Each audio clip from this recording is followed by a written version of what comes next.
Ini adalah program tugas akhir saya yang berjudul pencampuran tanaman hidroponik otomatis.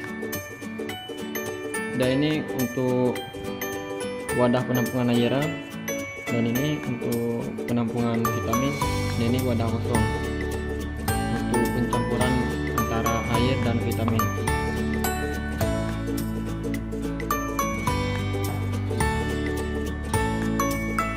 Dan ini sensor untuk mengukur jarak antara air penuh dan airnya habis, dan sama juga dengan penampungan airnya.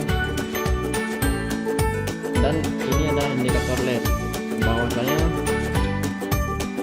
air dari penampungan akan mengalirkan ke tanaman hidroponik, maka LED-nya akan menyala.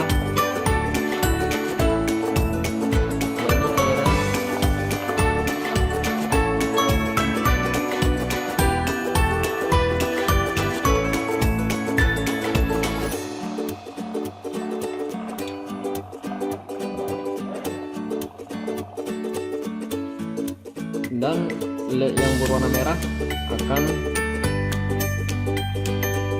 bertujuan untuk wadah airnya mengisi ulang ke wadah yang kosong.